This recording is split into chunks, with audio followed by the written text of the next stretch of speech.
Hey everyone, welcome to another edition of EDTalks. I have a returning guest, Dr. Carola Perrin. Carola, welcome to EDTalks. Thank you. Thanks for having me. And Carola, I think you did one of our Behind the Masks episodes, one of the early ones, the pioneer. So I will link that in the comments section. So if people are interested more about you, they can find out more about you.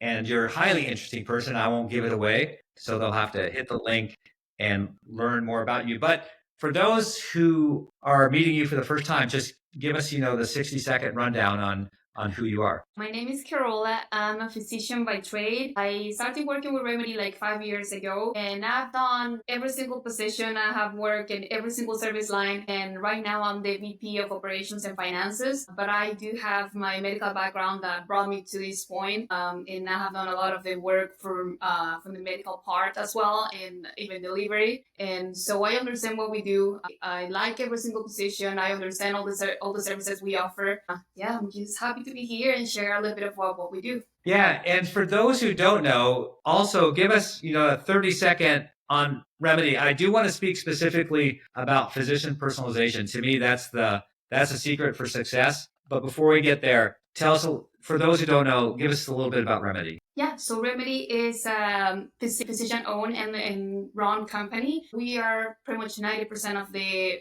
Remedy workers are clinicians. We have doctors, nurses, and MAs and all different positions doing the different services that we offer. I'm glad we're going to focus on personalization because it's one of my favorites too. It's just such it's a service that I enjoy, that we really like, and we have nailed how to do it. So that one's the top, but we're going to talk about that one later. We do chart abstraction. We transfer information from old systems to new ones with the optimization. We bring executive to fill in positions. We have interim CMIOs. We have bill analysts in different positions. Right.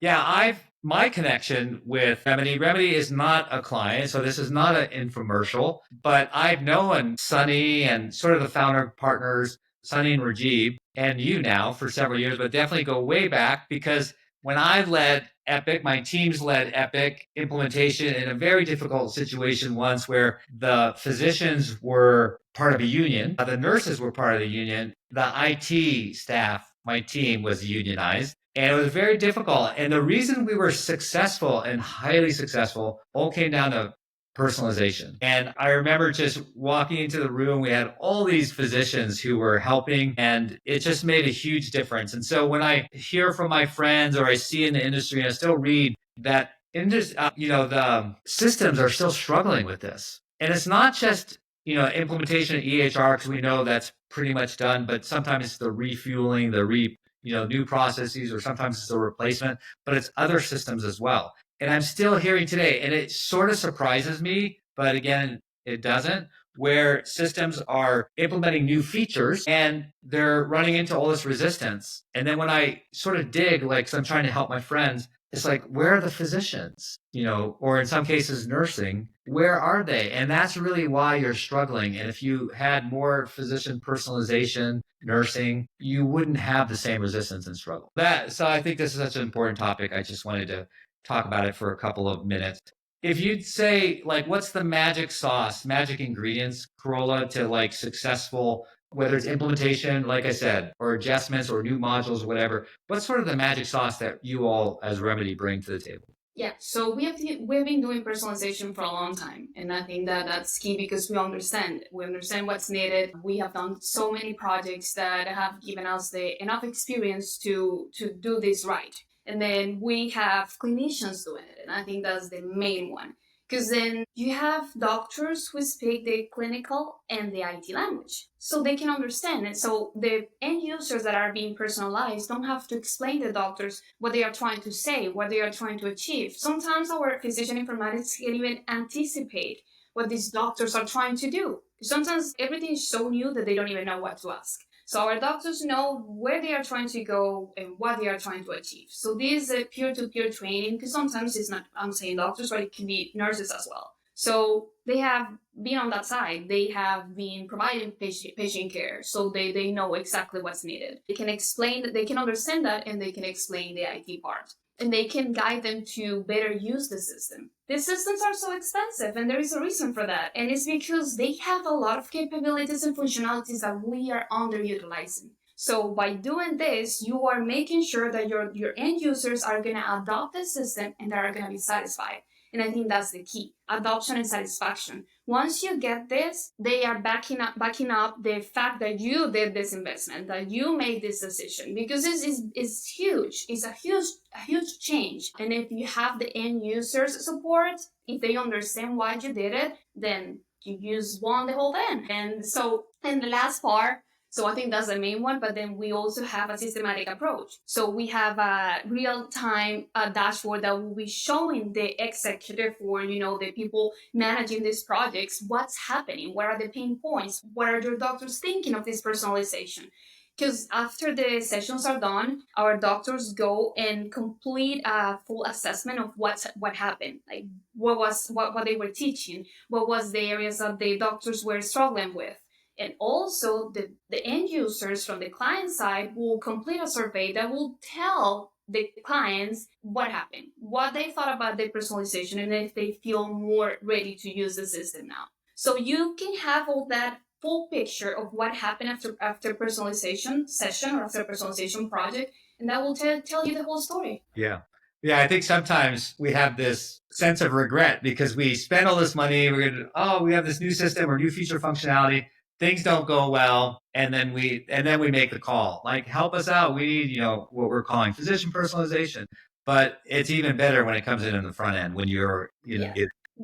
The health system should know about this and should know better. They have to do this early. It will save you so much work and headaches, because it really helps. And we have the data to back this up. We have done it with so many clients that are just, it's a night and day. Like, it's just a full it's completely different after you do this. So the most recent client that we had, they brought us kind of late because they didn't do the investment since the beginning, because they think, okay, we're getting the training, sometimes even the training from the EHR, the people, that the IT guys that come in and do the general training. That's not gonna get you the buy-in. Your doctors are not gonna be okay just with, okay, here's where you log in and here you find the patient and plug in information. That's not how it works. And actually, these systems are not designed for this. They can be personalized. They can be specific for your workflows, for your specialty. But you need someone that can understand that, and that can teach you that. And that's what personalization brings to the table. Yeah. No, that's awesome. I keep talking about this for a long time, but I think this is pretty good in terms of a summary of the importance of personalization and how it makes a difference. Why don't we close with something, Carola, that you've learned along the way in the last 5 years with Remedy in terms of leadership? So you've been in all parts of the organization now, as you were describing, and you've worked with many different clients. If you had to boil down, let's say you were back in Venezuela and you were speaking to medical school or your college or maybe even high school, like, what's one thing you would share with them about leadership from all the things that you've learned in the last few years? Well, I think that we have a great team, and I have gotten to this position that I am today by communicating. Like, you have to speak up.